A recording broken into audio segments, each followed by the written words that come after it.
Hello everyone. Our today's e-lecture for class BA part 2nd. This is also regarding our essay. As previous we have discussed the summary of the essay Ongoing a Journey written by William Hazlitt in Hindi. And in this video we will discuss about point to the point explanation of this essay in English. Okay, then we can divide this essay Ongoing a Journey by William Hazlitt. We can divide this essay in almost 4 and 5. Here we see 5 segments. We divide this essay into these 5 points. Okay, dear student, हम इस essay को इन 5 points में divide कर सकते हैं. जैसे सबसे पहले praise of a journey means सबसे पहले जो है पोइट हमें जो एसेइस्ट विलियम हैजलिट है वो सबसे पहले हमें बताता है किसके बारे में बताता है, praise of journey means journey किस तरीके से फ़ायदेमंद है, जर्नी की विशेषता के बारे में बताता है, उसकी प्रेज करता है. प्रेज मतलब प्रशंसा. जैसे सबसे पहले वो क्या कहता है, he says on journey to go journey on journey alone. फिर दूसरा पॉइंट हम ऐसे डिवाइड कर सकते हैं विद नेचर मीन्स आगे जर्नी को भी किसके साथ में, विद नेचर मीन्स आप कंट्री साइड देखने जाते हैं तो विद नेचर किस तरह से आप जर्नी में फील करते हैं, कितना अच्छा कितना फ्रीडम फील करते हैं, ये सेकंड पॉइंट. तीसरा पॉइंट जो है हम इस तरह से डिवाइड कर सकते हैं, जॉय ऑफ सॉलिट्यूड मतलब सॉलिट्यूड के क्या क्या आनंद हैं, एकांत में प्रकृति को आप फील करते हैं, वो जॉय ऑफ सॉलिट्यूड किस तरह से ह्यूमन काइंड के लिए एक ब्लिस है. फोर्थ पॉइंट हम इस तरह से लिख सकते हैं, ट्रेवल मेक्स मेमोरीज मतलब कि ट्रेवलिंग करते हैं हम डिफरेंट और वेरियस प्लेसेस पे तो वो किस तरह से हमारे मेमोरीज बनाती हैं, किस तरह से हम पुरानी यादों को भूल के नई नई यादें बनाते जाते हैं उन यात्राओं के दौरान. और फिफ्थ पॉइंट हम इस तरह से लिख सकते हैं, फैमिलियर कंपनी मतलब पोइट तो एसेइस्ट तो अकेले ही जाना पसंद करता है, लेकिन जो लास्ट में वो बताता है कि फैमिलियर कंपनी की भी ज़रूरत पड़ती है, किन किन जगहों पे ज़रूरत पड़ती है, तो वो हम इसमें डिस्कस करेंगे. और लास्ट सिक्स्थ पॉइंट जो है वो आप एक और बना सकते हैं, his views on foreign travel. Dear student, मैं आपको इस ऐसे की इन्हीं कंटेंट्स के अकॉर्डिंग पीडीएफ दूंगी और उस पीडीएफ को आप सब अपने अपने कॉपीज़ में नोट कर लेंगे. देन आपको उस पीडीएफ की भी एक वीडियो रिकॉर्डिंग मिलेगी जो अपकमिंग हमारी 3rd वीडियो होगी. वो इस ऐसे का हैंड रिटन पीडीएफ उसी को ही हम एक्सप्लेन करेंगे कि किस तरह से आपके एग्ज़ाम में अगर क्वेश्चन पूछा जाता है तो आप उसका आंसर लिख पाएंगे. ओके, तो इस तरह से हम इन पॉइंट्स के अकॉर्डिंग हमारे ऐसे को पढ़ सकते हैं. ऐसे on going a journey by William Hazlitt. जैसा हमने डिस्कस किया, सबसे पहला पॉइंट जो है हमारा वो है, सबसे पहला पॉइंट जो यहाँ पे हमने था, praise of a journey. Okay, praise of a journey means the writer begins with the praise of journey. He expresses delight in journeying alone with nature being his only companion means वो अकेले ही जाना पसंद करता है. Means liberty is freedom is the soul of journey, ऐसा वो कहता है. अकेले ही जाना पसंद करता है और नेचर को ही, with nature being his only companion, और सिर्फ एक ही साथी पसंद करेगा, वो स्वयं नेचर मीन्स खुद नेचर को ही वो अपना साथी बनाना पसंद करेगा. He hates being in company of fellow travellers who like to chat and worry about the world then they travel. और वो ऐसे जो ट्रेवलर्स हैं उनको हेट करता है, नफ़रत करता है, जो वॉकिंग और टॉकिंग एक साथ करते हैं. मीन्स नेचुरल ब्यूटी को फील करने के बजाय वो ट्रेवल करते वक्त अननेसेसरीली वर्ल्ड की और न जाने कहाँ कहाँ की बातें करते रहते हैं. उनको हेजलिट पसंद नहीं करता, वो अकेले ही ट्रेवल करना पसंद करता है, वो नेचर को ही अपना साथी बनाना पसंद करता है। He loves his solitude and freedom, यहाँ क्या कहता है, he loves his solitude and freedom when, जब वो किसी कंट्री साइड पे घूमने जा रहा है, प्रकृति का बीच है, तो वो सिर्फ सॉलिट्यूड और फ्रीडम को ही पसंद करेगा। आगे हेजलिट कहता है a journey should be liberating one self from the everyday world and it's concerns. और जर्नी, यदि आप नेचर के बीच जर्नी में जा रहे हो तो निश्चित रूप से आप एवरीडे की जो वर्ल्ड की एवरीडे कंसर्न्स हैं उन सब से आप छूट करके और सिर्फ प्रकृति का आनंद लेने ही वहाँ जाते हैं। तो आप नेचर के बीच ही रहिए, नेचर को ही अपना साथी बनाइए। To remove oneself from the prison of company and anxieties one must become connected to the nature. और remove oneself from the prison of company and anxieties are one means अपने आप को आप free महसूस करें सब तरीके की कंपनी से और आप सब तरीके की बेचैनी से भी, और सिर्फ नेचर से ही कनेक्टेड रहें जब आप नेचर के बीच अपनी यात्राओं पे जा रहे हैं। The only way to achieve such a union is through complete freedom of thought. और वहाँ आपको जो है कंप्लीट फ्रीडम ऑफ थॉट मिलेगी। और जैसा हमारे कंटेंट में लिखा है, दूसरा पॉइंट हम ऐसे को डिवाइड करेंगे with nature, okay, with nature. When one is with nature, he must lose all thoughts of collecting and analyzing information. Means यदि जब हम कभी नेचर के बीच रहेंगे तो हमारी डेली लाइफ की जितनी भी एनालाइजिंग इन्फॉर्मेशन चल रही है कलेक्ट करने की, मीन्स जितनी भी एंग्जाइटी, जितनी भी वरीज, जितनी भी मिजरीज हैं, उन सबको वहीं भूल जाओ और नेचर के बीच जाके सिर्फ नेचर को ही हमें फील करना चाहिए। One must experience and note जज और इवेलुएट सच एक्सपीरियंस। मीन्स जब हम नेचर के बीच हैं तो सिर्फ नेचर को ही फील करें, वहाँ हम किसी भी तरीके का जो हमारा वर्ल्डली एंग्जाइटीज़ है, वर्ल्डली हमारे जो एक्सपीरियंस है डेलीज़ के, उनको वहाँ जा कर के आप काउंट नहीं करें, नहीं उनको एक्सपीरियंस करें। मीन्स जब आप कभी कंट्री साइड पे घूमने जा रहे हैं नेचर के बीच, तो आप अपने सिटी लाइफ को, जिस लाइफ में आप रह रहे थे उसको कम्प्लीटली भूल जाइए और नेचर के बीच नेचर को ही साथी बनाइए और उसी को ही फील कीजिए।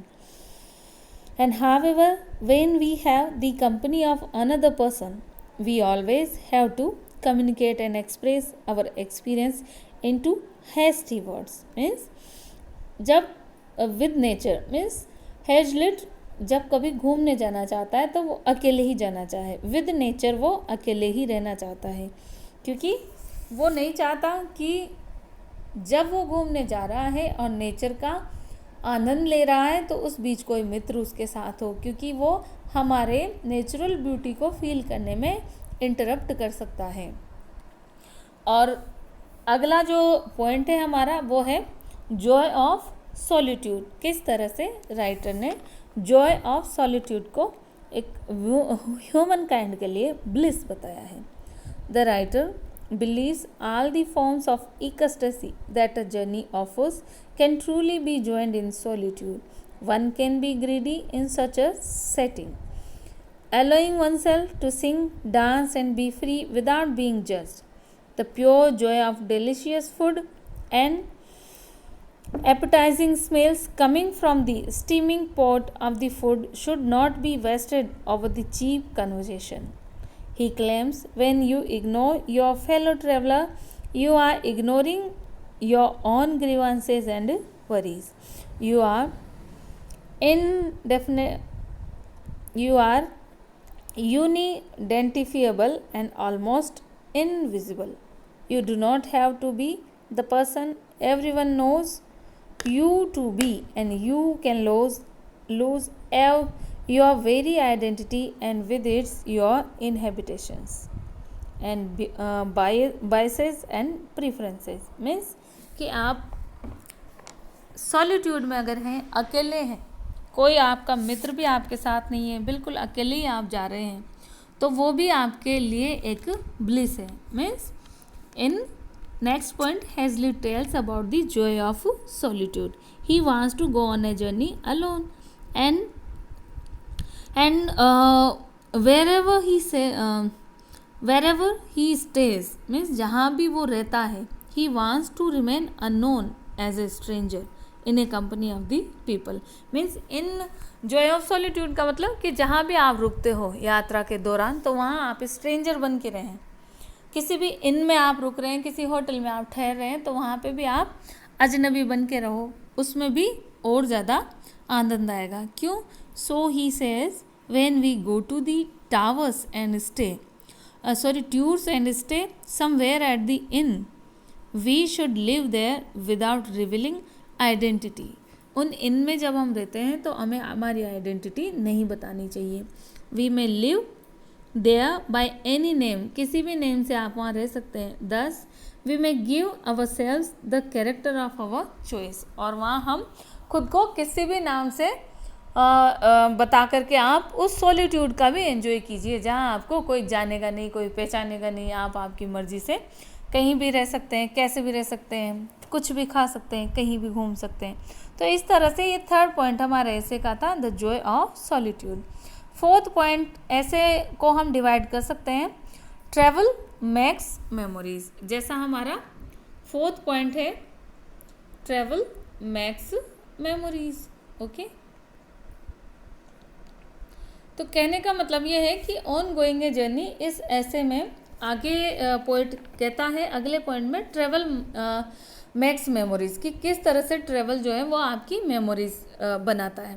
Means in next stanza Hazlitt says that travel marks memories and traveling reveals the short-sightedness of the imagination. Means आप ट्रैवलिंग पे जाते हैं तो वहाँ आप सॉलिट्यूड में रहेंगे, नेचर के बीच रहेंगे, तो आपको कई तरह की इमेजिनेशंस भी आएंगी. With the change of place and we change our ideas. Means जैसे जैसे हमारे स्थान चेंज होंगे वैसे वैसे हमारी इमेजिनेशन चेंज होती है, वैसे वैसे वहाँ के different sides, various ideas, opinions and get the different feelings. हम तरह तरह के साइड्स, तरह तरह के आइडियाज़, ओपिनियंस और तरह तरह की फीलिंग्स हमारे दिमाग में आएंगी, और यही सब मेमोरीज हमारे दिमाग में मेक होती हैं.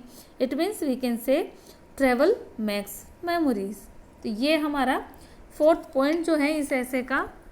और लास्ट फिफ्थ पॉइंट में जो है वो हेजलिट कहते हैं कि आप किन जगहों पे जो है वो फ्रेंड की कंपनी जो है वो आपको लाभदायक होगी. जैसे फैमिलियर कंपनी, कि फैमिलियर कंपनी जो है वो आपको कब करनी चाहिए ट्रैवलिंग के दौरान. जैसे the places where we need familiar company, कुछ ही ऐसे जगह हैं जहाँ पे आपको फैमिलियर कंपनी की ज़रूरत पड़ती है. जैसे at the beginning of the essay, Hazlitt does not prefer the company of friend or companion during the journey. शुरू में तो Hazlitt ने प्रीफर नहीं किया कंपनी को, बट लास्ट में उसने क्या कहा है, but next he consider that many places need the company of some friends और कंपेनियंस. लेकिन कई ऐसी जगह हैं जहाँ पे हमें हमारे फ्रेंड्स और कंपेनियन की ज़रूरत पड़ती है.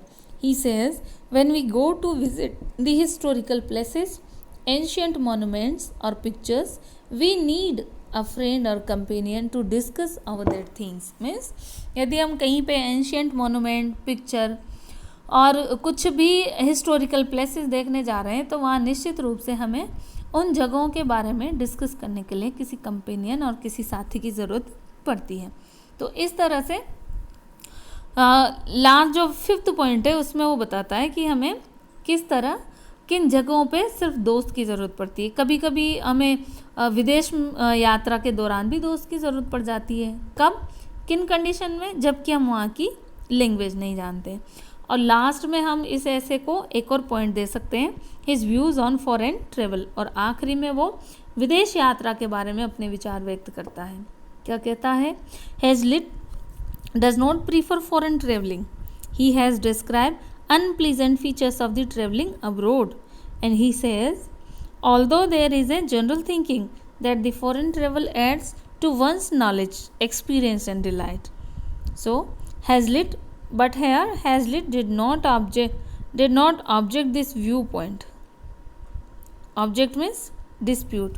कहने का मतलब हेजलिट कहता है कि यद्यपि निश्चित रूप से विदेश यात्रा जो है आपकी नॉलेज को, एक्सपीरियंस को, आपके डिलाइट को बढ़ाती है, और Hazlitt did not object this point of view, Hazlitt इससे आपत्ति भी नहीं करता इस बात से, but he say if one is living in foreign he can not take delight for the foreign every time, and he says there is thrill and glamour about the foreign travel but it is not a source of complete delight. कि foreign travelling एक तरह से हम सबके लिए रोमांच भरा तो होता है, थ्रिल भरा तो होता है, लेकिन ये कंप्लीट आनंद देने वाला नहीं है।